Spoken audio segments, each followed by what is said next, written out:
Hello and welcome you all to let's crack it with Vishay Gupta. तो ये है daily current affairs for 8th of सितंबर। बहुत important current affairs है guys, आप इनको डेली बेसिस पर करते रहिएगा। इसमें कोई भी आपको डाउट आता है, कोई भी आपका सेशन है, कोई भी आपका फीडबैक है, तो आप उसको कमेंट सेक्शन में कमेंट करके जरूर बताइएगा। अगर आपने let's crack it with Vishay Gupta का यूट्यूब चैनल सब्सक्राइब नहीं किया है तो उसको जरूर सब्सक्राइब कर लीजिए। और let's crack it with Vishay Gupta का फ्री टेलीग्राम चैनल भी है, तो इसको जरूर से जरूर ज्वाइन कर लेना। इसका लिंक आपको वीडियो के डिस्क्रिप्शन में मिल जाएगा। सभी अपडेट्स यहीं पे आते हैं, क्वेश्चंस यहाँ पे आते हैं, एमसीक्यूज आते रहते हैं, मेंस के लिए सवाल आते रहते हैं, आंसर राइटिंग प्रैक्टिस के लिए, तो काफ़ी सारी चीज़ें इस पर चलती रहती हैं। तो ये टेलीग्राम चैनल जो भी यहाँ पे रेगुलर फॉलोअर है इन वीडियोस को देखते हैं, तो वो इस चैनल को ज़रूर से ज़रूर ज्वाइन करें। सबसे बताना चाहूँगा गाइस कि एफआरओ मेंस के लिए टेस्ट सीरीज चल रही है। अभी भी मौका है, अभी भी आपके पास समय है कि अगर आप एफआरओ की टेस्ट सीरीज ज्वाइन करते हैं तो आपका जो आगे आने वाला एफआरओ का पेपर है वो बहुत अच्छे से हो सकता है। आरएआरओ सचिवालय की वैकेंसी आने वाली है, तो उसके जीएस की पूरी प्रिपरेशन के लिए आप ग्रुप को ज्वाइन कर सकते हैं। इन करंट अफेयर की पीडीएफ को रेगुलर बेसिस पे लेने के लिए और डेली एमसीक्यू प्रैक्टिस को ज्वाइन करने के लिए भी आप ज्वाइन कर सकते हैं, जिससे कि आपकी जो आगे आने वाले एग्जाम्स के लिए प्रैक्टिस है वो बहुत अच्छे से हो सके। इन सभी के लिए आप मुझे 7665804421 पर कॉल या मैसेज कर सकते हैं। चलिए स्टार्ट करते हैं।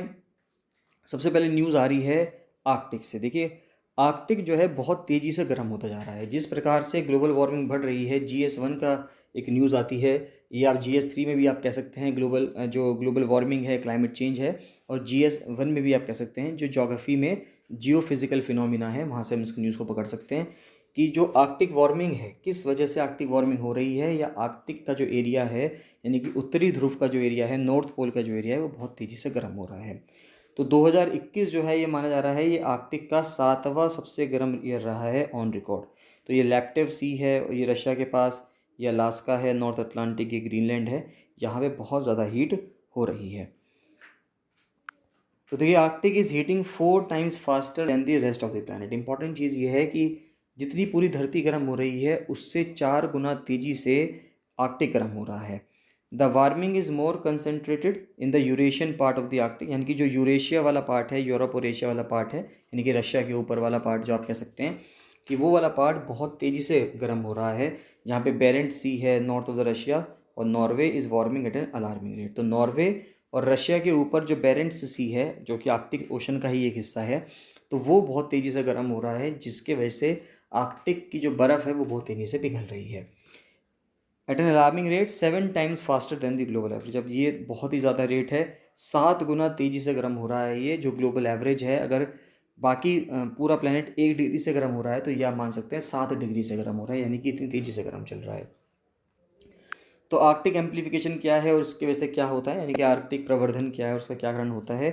तो ग्लोबल वार्मिंग जो कि लॉन्ग टर्म हीटिंग है अर्थ के सरफेस की, हेसेंड ड्यू टू एंथ्रोपोजेनिक फोर्सेस, यानी कि जो ग्लोबल वार्मिंग है, यानी कि जिसके वजह से धरती का जो सतह है वो लंबे समय में गर्म होती जा रही है, ये किस कारणवश होता है? एंथ्रोपोजेनिक फोर्सेस की वजह से होता है। एंथ्रोपोजेनिक फोर्सेस का मतलब हुआ कि वो क्रियाएं या वो चीज़ें जो इंसान की वजह से हो रही हैं, और human activities since pre industrial times, यानी कि इंडस्ट्रियल टाइम्स के पहले से, and has increased the planets average temperature by 1.1 degree Celsius. और इसके वजह से प्लैनेट का, यानी कि अर्थ का जो एवरेज टेम्परेचर है वो 1.1 डिग्री सेल्सियस से हुआ है, क्योंकि जब से इंडस्ट्रियल रिवोल्यूशन आया उसी के बाद से कोयले का, ईंधन का इस्तेमाल होना शुरू हुआ, और तभी से लेके ये आज अगर हम देखें इन पिछले 200-250 सालों में ये दिक्कतें उत्पन्न हुई हैं। While changes are witnessed across the planet, any change in the surface air temperature and the net radiation balance tend to produce larger changes at the north and south poles। तो यानी कि उनका कहना यह है कि जो भी चेंजेस हम विटनेस कर रहे हैं पूरे प्लानट पे, कोई भी जो चेंज होगा सरफेस एयर टेम्परेचर पे, यानी कि सतह पे जो हवा है उसके टेम्परेचर में अगर कुछ भी चेंज होगा तो उसका लार्जर इम्पैक्ट नॉर्थ पोल पे और साउथ पोल पे पड़ेगा। This phenomenon is known as polar amplification. तो इसको पोलर एम्प्लीफिकेशन कहते हैं कि बाकी धरती पे तो ठीक है, जो भी ग्लोबल वार्मिंग का, क्लाइमेट चेंज का इफेक्ट आ रहा है वो आ रहा है, लेकिन अगर हम पोल्स पे जाएंगे तो पोल्स पे जाके वहाँ पे क्या हो गया, वो एम्पलीफाई हो गया, वो इफेक्ट क्या हो गया, बढ़ गया। तो these changes are more pronounced at the northern latitudes and are known as Arctic amplification. तो ये चीज़ें जब नॉर्दर्न एरिया में होती हैं, यानी कि उत्तरी अक्षांशीय रेखाओं पे होती हैं, तो उसको हम आर्कटिक एम्प्लीफिकेशन यानी कि आर्कटिक प्रवर्धन कह देते हैं। Among the many global warming driven causes for this amplification, एक तो आइस एल्बीडो फीडबैक। अब देखिए एल्बीडो इफेक्ट क्या होता है, ये सब ज्योग्राफी के टर्म से अगर आपको नहीं पता है तो पता होना चाहिए। एल्बीडो इफेक्ट का मतलब ये होता है कि कोई भी सतह जो सूरज की रोशनी आती है उसको कितनी तेज़ी से रिफ्लेक्ट कर सकती है, यानी उसको किस हिसाब से, कितनी मात्रा में उसको वापस भेज देती है।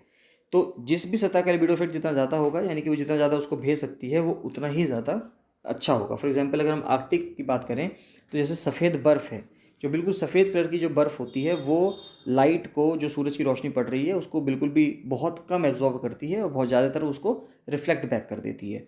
लेकिन अगर उसी बर्फ़ पे काले काले जो डस्ट के पार्टिकल्स हैं या ब्लैक मैटर है हम कहें, या वो चीज़ें हैं जो अनबर्न कार्बन है, यानी कि जो आधा जला हुआ या पूरा जला हुआ कार्बन है, वो कार्बन के कुछ ब्लैक पार्टिकल्स वहाँ पे अगर हैं, ब्लैक कार्बन है जिसको हम कहते हैं साइंस में, कि अगर ब्लैक कार्बन है वहाँ पे, तो वो ब्लैक कार्बन क्या करेगा, वो सूरज की रोशनी को एब्जॉर्ब करेगा। जब वो एब्जॉर्ब करेगा तो वहाँ से बर्फ़ का टेम्परेचर गर्म होने लगेगा और बर्फ़ पिघलने लगेगी। तो इसकी वजह से ये दिक्कतें आ सकती हैं कि बर्फ़ जो है वो पिघलेगी। तो आइस का एल्बिडो इफेक्ट जितना अच्छा होगा, उसी हिसाब से वो जो सूरज की रोशनी है उसको वापस भेज देगी और कम पिघलेगी। Lapse rate feedback, lapse rate का मतलब है कि किस तरह से जब आप ऊंचाई पे जा रहे हैं तो आपका जो टेम्परेचर है वो कितनी तेज़ी से कम हो रहा है। Water vapour, ocean heat transport are the primary causes. Sea ice and snow have high albedo measure of reflectivity of the surface, यानी कि जो सी आइस हुई, यानी समुद्र की बर्फ़ है, स्नो है, ये सब इनका एल्बिडो इफेक्ट ज़्यादा होता है, जो कि अपने आप में एक अच्छी बात है। Implying that they are capable of reflecting most of solar radiation, वही मैंने आपको बताया है कि वो ज़्यादा से ज़्यादा सोलर रेडिएशन को रिफ्लेक्ट कर सकती है as opposed to water and land. अब देखिए, पानी होगा और ज़मीन होगी, उसका एल्बिडो इफेक्ट कम होता है, बर्फ़ का एल्बिडो इफेक्ट ज़्यादा होता है। मान लेते हैं कहीं से बर्फ़ हट गई, बर्फ़ पिघल गई और वहाँ से वो सतह ज़मीन की निकल गई वहाँ से नीचे, तो ज़मीन की सतह जो होगी वो सूरज की रोशनी को इतना ज़्यादा वापस नहीं भेज पाएगी, वो उसको एब्जॉर्ब करने लगेगी, जिसके वजह से वहाँ का टेम्परेचर बढ़ने लगेगा। अगर बर्फ़ होगी तो बर्फ़ क्या करेगी, टेम्परेचर को कम रखेगी, क्योंकि वो सूरज की रोशनी को ज़्यादा से ज़्यादा वापस भेज देगी। आर्कटिक के केस में global warming is resulting in diminishing sea ice, यानी कि जो समुद्री बर्फ़ है आर्कटिक की, उसको पिघला रही है बहुत तेज़ी से। As the sea ice melts, Arctic ocean will be more capable of absorbing solar radiation. तो जैसे जैसे आइस पिघलेगी उसके हिसाब से क्या होगा, आर्कटिक ओशन जो है, यानी कि जो पानी आ जाएगा, वो जो पानी है वो ज़्यादा से ज़्यादा सोलर रेडिएशन को एब्जॉर्ब करेगा, जिसके वजह से वहाँ पे जो टेम्परेचर है वो बढ़ना शुरू हो जाएगा।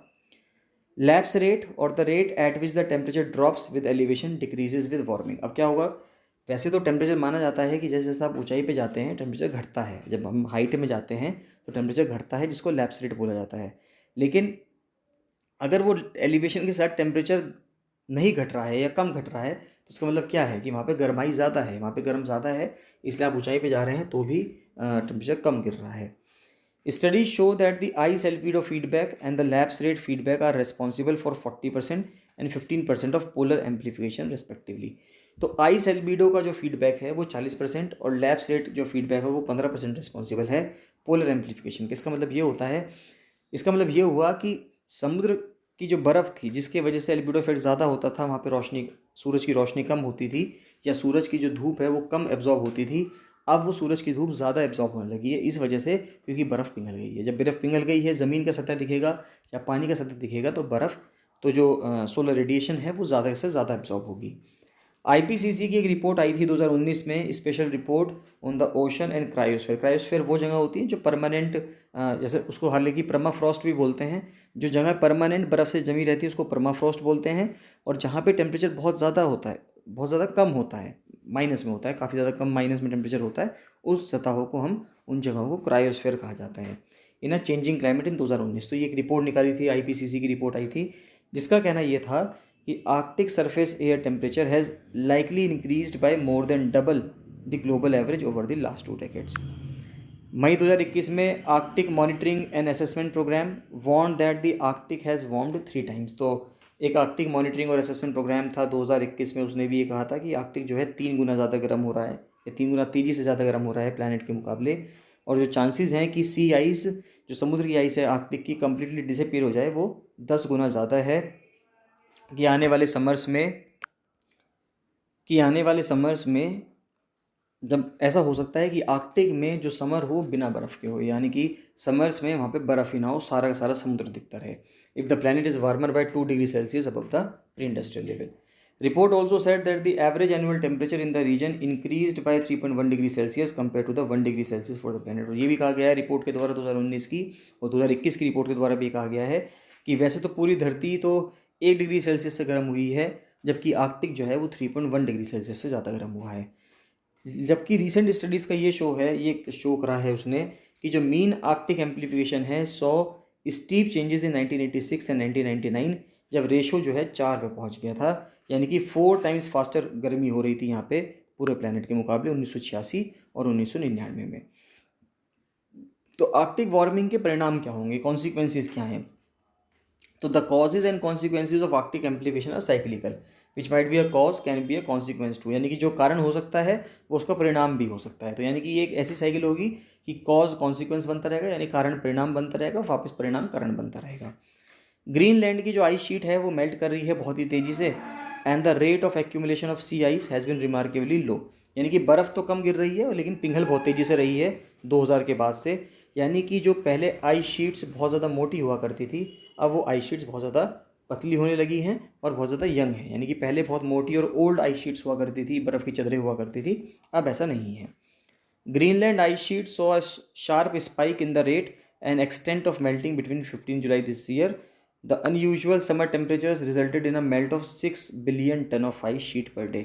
तो आज के समय पर अगर हम देखें तो क्योंकि समर टेम्परेचर्स बहुत ज़्यादा हो रहे हैं यूरोप में, नॉर्थ अमेरिका में, तो आज के समय पे हर रोज़ 6 बिलियन टन जो आइस की शीट है वो पिघल रही है, amounting to a total of 18 billion tons in a span of 3 days. तो 15 से 17 जुलाई के बीच में जब बहुत ज़्यादा गर्मी पड़ी तो 3 दिन के अंदर 18 बिलियन टन जो बर्फ़ थी वो पिघल गई।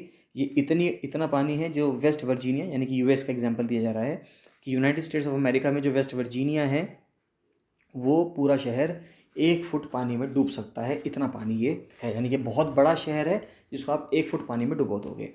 Greenlandic ice sheet holds the second largest amount of ice after Antarctica. तो अंटार्कटिका के बाद अगर हम देखें तो ग्रीनलैंड में जो आइस शीट्स हैं वो दूसरे नंबर पे आती हैं। Therefore it is crucial for maintaining the sea level. तो समुद्र के लेवल को मेंटेन करने के लिए ये जितने भी आइस कैप्स हैं ये बहुत ज़्यादा इंपॉर्टेंट हैं।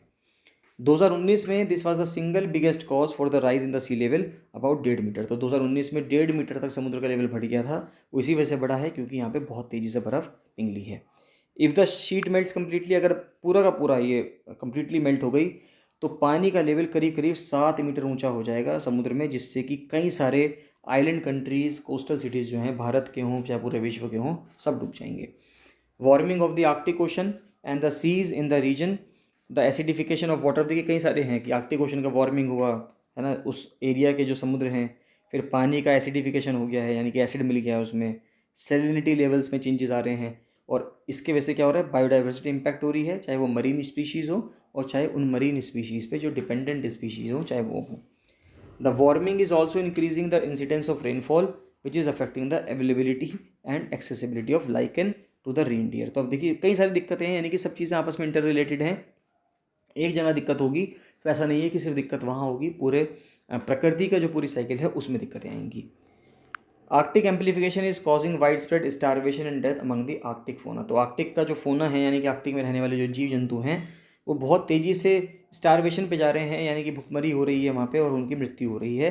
परमाफ्रॉस्ट जो है यानी कि वो जगह है जो परमानेंट फ्रॉस्ट रहती हो, यानी कि परमानेंट वहाँ पे बर्फ़ जमा रहती है, आर्कटिक में इस थॉइंग वो ख़त्म हो रही है, and in turn releasing carbon and methane which are among the major greenhouse gases responsible for global warming. तो उनके अंदर जो कार्बन छुपा हुआ था, मीथेन छुपी हुई थी, उसको वो बहुत तेज़ी से उत्सर्जन कर रहे हैं उसका, जिसके वजह से ये दोनों खुद अपने आप में ग्रीन हाउस गैसेज हैं, जिसकी वजह से उल्टा ग्रीन हाउस जो ग्लोबल वार्मिंग है वो बढ़ेगी। यानी कि ग्लोबल वार्मिंग की वजह से ये दिक्कत हो रही है और इसकी वजह से वापस कार्बन मीथेन निकलेगी तो ग्लोबल वार्मिंग और बढ़ेगी। तो ये जो कहानी है ये आपस में चलती रहेगी। एक्सपर्ट्स का कहना यह है कि thaw and the melt will also release the long dormant bacteria, और उससे ये भी हो सकता है कि बहुत सारे वायरसेस, बैक्टीरियाज ऐसे हैं जो डॉर्मेंट थे, यानी कि डॉर्मेंसी के स्टेज में थे, या डॉर्मेंट का मतलब हुआ कि वो उनके अंदर जान नहीं थी, यानी कि वो अभी भी बंद हैं, हो सकता है कि जब कभी उनमें जान आ जाए। तो अगर बर्फ़ पिघल जाएगी और वो वायरस बैक्टीरिया फ्री हो जाएंगे तो उसके वजह से जो आज के टाइम पे हम बीमारियां देख रहे हैं उन बीमारियों की जो गिनती है, इंसिडेंस है, वो और बढ़ता चला जाएगा।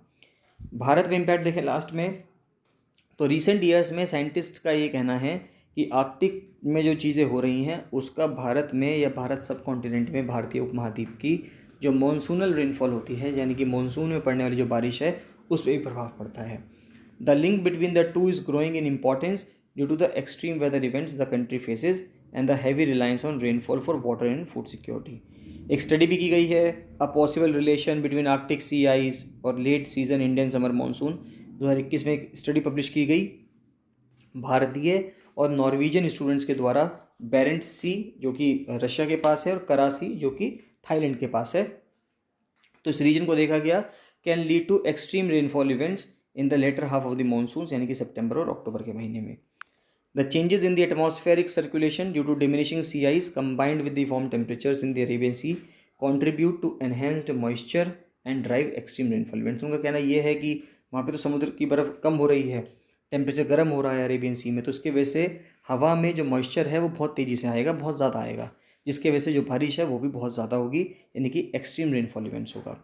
2014 में भारत ने एक डिप्लॉय किया था इंडार्क, यानी कि इंडार्क क्या है, भारत का पहला अंडर वाटर ऑब्जर्वेटरी है, एक मिशन है जो किंग्स जॉर्डन फिजॉर्ड में है, जो कि स्वालबार्ड नॉर्वे में आता है, to monitor the impact of the changes in the Arctic Ocean, कि आर्कटिक ओशन में क्या क्या चेंजेस हो रहे हैं उसको मॉनिटर करने के लिए इस इंडार्क मिशन को भेजा गया था। और किंग्स जॉर्डन फिजॉर्ड जो है, फिजॉर्ड क्या होता है ये आपको पता होना चाहिए, ये एक जोग्राफी का एक टर्म है कि मान लेते हैं कि अगर किसी देश की ये समुद्री सीमा है, यानी कि तट है ये, और तट ऐसा है कि यहाँ पे पहाड़ हैं, है ना, काफ़ी ऊंचे ऊंचे, अगर आप 3D में देखेंगे तो ऊपर की तरफ यहाँ पे पहाड़ हैं, अगर हम देखें तो अगर ये पहाड़ हैं तो यहाँ पर जो गहरी खाई सी होगी पानी की, ये पानी यहाँ पे टच कर रहा होगा, तो यहाँ पे इनको क्या बोलते हैं, इनको फिजॉर्ड बोलते हैं। नॉर्वे में, क्योंकि नॉर्वे का तट जो है बहुत कटा फटा तट है, तो वहाँ पे फिजॉर्ड की मात्रा बहुत ज़्यादा है। WMO का एक रिपोर्ट आई थी स्टेट ऑफ ग्लोबल क्लाइमेट 2021 में, उनका कहना ये था कि sea level along the Indian coast is rising faster than the global average rate, तो कि भारतीय तटों के आसपास जो पानी की मात्रा है वो बहुत तेज़ी से बढ़ रही है पूरे विश्व के अगर एवरेज रेट के हिसाब से देखेंगे। One of the primary reason इसका क्या हो सकता है कि जो मेल्टिंग है sea ice in the polar region, specially the Arctic, तो आर्कटिक रीजन से पिघलकर बर्फ़ का जो पानी है वो भारत के पास आ रहा है, भारत की तरफ आ रहा है।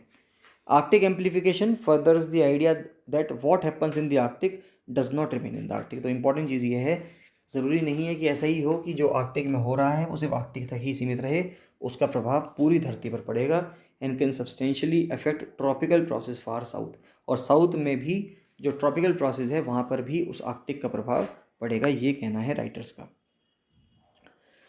नेक्स्ट न्यूज़ आती है, असम गवर्नमेंट का प्लान है कि वो एक यूथ के लिए ट्रिप बनाए कि सेलुलर जेल, अंडमान निकोबार में जो सेलुलर जेल थी वहाँ पे उनको विजिट करवाया जाए, जिससे कि उनके अंदर जो हिस्ट्री है, भारत की जो हिस्ट्री रही है, भारत का इतिहास रहा है, पॉलिटिकल जो प्रिजनर्स रहे हैं उस टाइम के, उनको हम देख सकें। तो असम गवर्नमेंट का प्लान है to send about 1000 youth to the cellular jail in Andaman and Nicobar island for instilling the spirit of nationalism, तो उनके अंदर राष्ट्रभाव की जो भावना है, राष्ट्रीयता की जो भावना है, नेशनलिज्म की, वो जगाने के लिए उनका असम गवर्नमेंट ये स्टेप ले रही है। असम का पथारू घाट एक अपराइजिंग हुई थी जनवरी 1894 में, जिसमें 100 से ज़्यादा जो पीजेंट्स थे, किसान थे, उनको मार दिया गया था ब्रिटिश ऑफिसर्स के द्वारा। नेक्स्ट आता है GS2 न्यूज़ आ रही है, this maritime partnership is still a work in progress. अब देखिए, हाल ही में देखा गया है US नेवी का एक शिप है, वो रिपेयर के लिए पहली बार ऐसा हुआ है कि भारत में रुका है। तो भारत में नीचे साउथ में LNT का एक शिपयार्ड है जहाँ पे वो रिपेयर करता है, तो वहाँ पे कॉन्ट्रैक्ट के हिसाब से जो लिमोआ कॉन्ट्रैक्ट का रखा है भारत ने साइन US के साथ, तो उसी के हिसाब से एक शिप भारत में रुका है, पहली बार US नेवी का, जिसकी जो आप कह सकते हैं जिस मुरम्मत है वो की जाएगी। The docking of the USNS यानी कि US navy seal Charles Drew, ये शिप का नाम है, United States navy dry cargo ship for repair at an Indian facility in Chennai marks an important history in the India US military relationship. तो भारत और USA की जो मिलिट्री रिलेशनशिप है उसमें बहुत ही इंपॉर्टेंट भूमिका निभाएगा ये इस शिप का रुकना। ऑल दो बायलेटरल स्ट्रेटेजिक टाइज जो हैं वो कई हद तक बढ़े हैं भारत के बीच में और USA के बीच में। Reciprocal repair of military vessels was still a milestone that had not been crossed. अभी तक ऐसा नहीं हो पाया था कि रेसिप्रोकल रिपेयर हो सके मिलिट्री वेसल्स का, कि भारत का शिप अगर USA के पास है, आसपास है, तो वहाँ पे वो अपने आप को रिपेयर करवा सके, और USA का शिप अगर भारत के आसपास है तो भारत में अपना रिपेयर करवा सके। With the arrival of Charles Drew at the Larsen and टॉर्बो यानी कि LNT facility at the Kattupalli dockyard, India and US seem to have moved past a self impose restriction, यानी कि एक ऐसी रेस्ट्रिक्शन थी जो आप म्यूचुअल ट्रस्ट ना हो या किसी भी कारण की वजह से आप कह सकते हैं कि US अपने शिप अब तक भारत में डॉक नहीं करवाता था, लेकिन पहली बार अब अपने शिप US ने भारत में डॉक करा है। During the bilateral 2+2 dialogue held in April this year, the two countries agreed to explore the possibilities of using Indian shipyards for the repair. तो 2+2 का जो डायलॉग हुआ था, यानी कि जिसमें एक्सटर्नल अफेयर्स मिनिस्टर और डिफेंस मिनिस्टर पार्टिसिपेट करते हैं, तो उन दोनों मिनिस्टर्स के साथ जब मीटिंग हुई यूएस के मिनिस्टर्स की और इंडिया के मिनिस्टर्स की, तो उन्होंने ये पॉसिबिलिटी देखी कि मेंटेनेंस करने के लिए शिपों को, कि क्या हम भारत के जो शिपयार्ड्स हैं उनको इस्तेमाल कर सकते हैं। In the weeks following that meeting MSc यानी कि जो मिलिट्री सी लिफ्ट कमांड है carried out an exhaustive audit of Indian yards. तो उन्होंने भारत में आके एक ऑडिट किया भारत की ये यार्ड्स का कि क्या वो इतने लायक हैं, इस कैपेबल हैं। और उसके कुछ टाइम बाद हम देखते हैं कि कट्टुपल्ली को क्लियर कर दिया जाता है और वहाँ पे चेन्नई में यानी कि तमिलनाडु में वहाँ पे शिप भी रुकता है यूएस नेवी का। तो docking of a US military vessel eight an Indian facility has both functional and geopolitical implications. तो हर तरह से उसका बहुत ही अहम योगदान है। Functionally it signals a more efficient leveraging of the LEMOA यानी कि logistics exchange memorandum of agreement. देखिए ये पूछ सकते हैं कि लिमोआ एग्रीमेंट किस किस देश के बीच में साइंड है, तो ये भारत और यूएसए के बीच में साइंड है। नेक्स्ट आता है श्रीलंका अपनी इकोनॉमी को रिवाइव करने के लिए वापस से जो टूरिज़्म है, जो उसकी बैकबोन है, उसकी अर्थव्यवस्था की रीढ़ की हड्डी मानी जाती है श्रीलंका की इकोनॉमी की, उसको वापस से रिवाइव करना चाह रहा है और भारतीय टूरिस्ट्स के लिए कुछ नए पैकेजेस ला रहा है। तो tracking the pattern of tourist arrivals in India from 2017 से लेकर 2022 तक अगर हम देखें तो 2017 में ओवरऑल 21 लाख लोग आए, जबकि जिसमें से सबसे ज़्यादा भारत से आए 3,84,000। फिर 2018 में 23 लाख में से 4 लाख लोग भारत से गए हैं। 2019 में 3,55,000 गए हैं। 2020 क्योंकि कोरोना रहा तो कोरोना में 89,000 भारत से गए हैं। 2021 में 56,000 भारत से गए हैं और 2022 में 74,000 भारत से गए हैं। तो यानी कि हम कह सकते हैं कि भारत से बहुत ज़्यादा मात्रा में लोग घूमने जाते हैं श्रीलंका। तो श्रीलंका के टूरिज्म ऑफिशियल्स का कहना यह है कि conscious of the dire need to shore up their countries economy, की उनकी कंट्री की जो इकनॉमी है, अर्थव्यवस्था, उसको कैसे हम रिवाइव कर सकते हैं, श्रीलंका के लोग सोच रहे हैं ये। Plan to attract a greater number of Indian tourist, की भारतीय टूरिस्ट को ज़्यादा से ज़्यादा मात्रा में अट्रैक्ट करने की कोशिश की जा रही है। Who constitute the single largest segment of foreign tourist.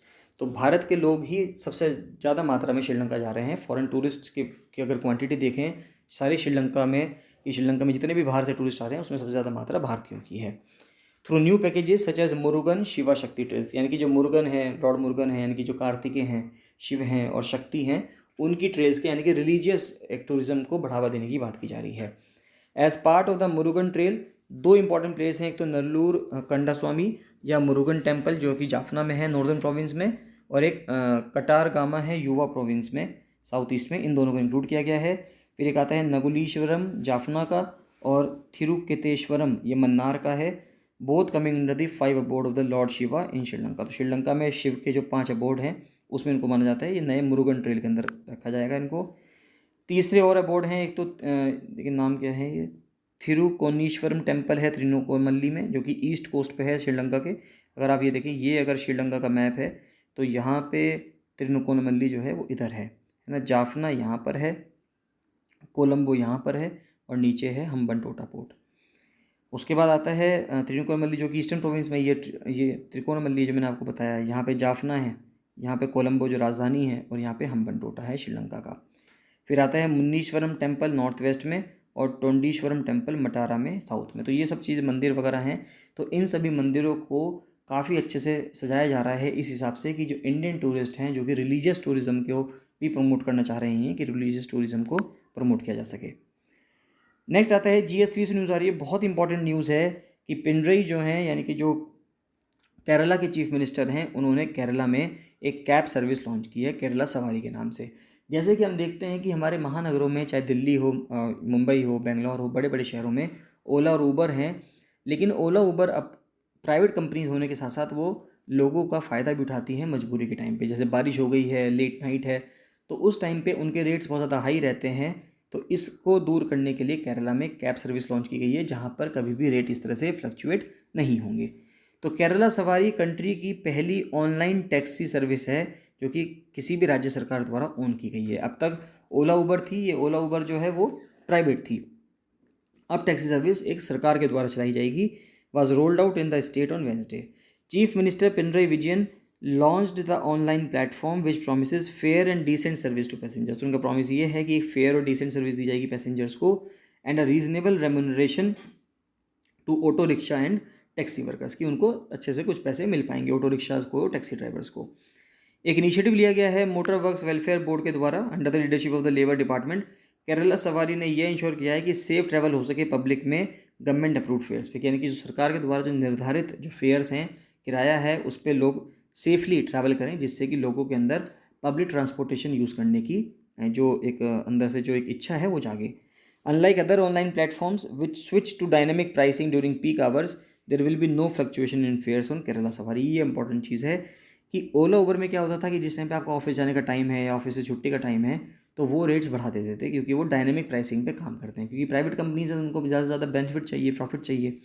लेकिन यहाँ पर ये कहा जा रहा है कि यहाँ पर चाहे पीक आवर्स हों चाहे नॉर्मल आवर्स हों, रेट्स में फ्लक्चुएशन नहीं आएगी, यानी कि ऐसा नहीं है कि रेट्स में फ्लक्चुएशन आएगी, तो आप इजीली उसको यूज़ कर सकते हैं। केरला सवारी 8% सर्विस चार्ज करेगा, जबकि दूसरी ऑनलाइन टैक्सी 20% से 30% चार्ज करती है। मान लेते हैं कि अगर कहीं से कहीं पे जाने का, एक जगह से दूसरी जगह जाने का किराया 100 रुपये है, तो उस पर 8% सर्विस चार्ज लग के 108 रुपये का खर्चा आएगा, जो कि एक पेयर को देना पड़ेगा जिसने सर्विस यूज़ करी है। इस 108 में से 100 रुपये तो चले जाएंगे टैक्सी ड्राइवर के पास, जो गाड़ी से बिठा के लेके गया है एक जगह से दूसरी जगह। 8 रुपये चले जाएंगे उसके पास, जिन्होंने ये सिस्टम, केरला सवारी का जो सिस्टम है, गवर्नमेंट जो है उसको चला रही है, उसको मेंटेन कर पा रही है, ऐप को, उसकी ऐप की मेंटेनेंस है, सब चीज़ें हैं, 8 रुपये वहाँ चले जाएंगे। केरला सवारी aims at offering a safe and reliable online service महिलाओं के लिए, बच्चों के लिए और सीनियर सिटीजन्स के लिए, यानी कि वयस्कों के लिए, या वयस्क कहते हैं या यहाँ पे सीनियर सिटीजन्स कहते हैं, यानी कि वृद्धों के लिए। नेक्स्ट आता है भारत और चाइना के जो ट्रूप्स हैं, मिलिट्री है, वो पार्टिसिपेट करेगी वोस्टॉक में, जो रशिया में वॉर गेम्स होने जा रहे हैं, यानी कि मिलिट्री एक्सरसाइज होने जा रही है वोस्टॉक में, तो उसमें ये सब लोग पार्टिसिपेट करेंगे। तो रशिया के डिफेंस मिनिस्टर का कहना है कि वोस्टॉक ईस्ट की जो 2022 की जो एक्सरसाइज है, वो 30 अगस्त से 5 सितंबर के बीच में हो रही है, 13 ट्रेनिंग ग्राउंड्स में रशिया के ईस्टर्न मिलिट्री डिस्ट्रिक्ट में। And that the manoeuvre would include units of airborne troops. ऐसा होगा कि जो ऊपर से एयरबोर्न ट्रूप्स होंगे, लॉन्ग रेंज बॉम्बर्स होंगे, मिलिट्री कार्गो एयरक्राफ्ट होंगे, यानी कई तरह से उसको काम किया जा रहा है। यह एक्सरसाइज में पार्टिसिपेट किया गया है। लास्ट में कुछ क्वेश्चन आते हैं, उनको देख लेते हैं। तो पहला क्वेश्चन आता है कि इंडिपेंडेंस के बाद भारतीय जो पुरुषों की हॉकी टीम थी, उसने 9 मेडल्स जीते थे ओलंपिक्स में, जिसमें से 5 गोल्ड थे और 3 ब्रॉन्ज थे, और उन्होंने एक भी सिल्वर मेडल उसमें नहीं जीता। तो वो ऐसा कौन सा ओलंपिक्स था? वो था 1960 का रोम ओलंपिक्स। फिर आता है ध्यानचंद खेल रत्न अवार्ड, जिसको पहले राजीव गांधी खेल रत्न अवार्ड कहा जाता था। वो हाईएस्ट एक्colade है भारतीय स्पोर्ट में। तो पहले रेसिपिएंट कौन थे जिसको 1992 में दिया गया था? तो पहले रेसिपिएंट थे विश्वनाथन आनंद, जो यानी कि जो चेस के खिलाड़ी हैं। फिर 1983 में एक प्रूडेंशियल वर्ल्ड कप हुआ, is the stuff of legend all except one member. अब देखिए 1983 का प्रूडेंशियल वर्ल्ड कप, देखिए बहुत ही इंपॉर्टेंट वर्ल्ड कप था कि भारत ने उसको जीता था। All except one member of the touring party played at least one match. तो यानी कि सभी लोगों ने मैच उसमें खेला, सिर्फ एक पर्सन ऐसे थे जिन्होंने उसमें मैच नहीं खेला था। तो वो कौन मैच थे? वो थे सुनील वॉल्सन। नेक्स्ट आता है कि इस टाइम पे वो एमपी हैं, मेंबर ऑफ पार्लियामेंट हैं, और उन्होंने कई सारे मेडल्स जीते हैं, 100 मीटर रेस में, 200 मीटर में, 400 मीटर में, और 1985 जकार्ता में भी उन्होंने जीता है। तो वो कौन है? वो पीटी उषा हैं। एट द 2018 एशियन गेम्स किस स्पोर्ट में प्रणब बर्धान और शिवनाथ सरकार ने एक हिस्टोरिक गोल्ड मेडल जीता? मेंस पेयर इन ब्रिज में जीता उन्होंने। नेक्स्ट आता है कि इंडियन स्विमर का नाम बताइए जिसने 1958 में पहला एशियन बना, जिसने इंग्लिश चैनल को पार करके डोवर से क्लाइस तक पहुँचे, यानी कि फ्रांस से इंग्लैंड तक पहुँचे। तो वो थे मिहिर सेन। और लास्ट क्वेश्चन आता है कि एक स्काइन बताएं एल्वर रॉयल फैमिली का, जिनका नाम Guinness book of world record में दर्ज है। वो 16 बार लगातार नेशनल चैंपियन रहे हैं बॉल गेम के अंदर। तो वो हैं भुवनेश्वरी कुमारी। तो इसी के साथ आज के करंट अफेयर्स कंप्लीट होते हैं गाइस। इसमें आपको कोई भी डाउट आता है, कोई भी आपको फीडबैक है, सजेशन है, तो उसको कमेंट सेक्शन में कमेंट करके जरूर बताइएगा। बाकी मिलते हैं नेक्स्ट वीडियो में। So thank you and bye bye.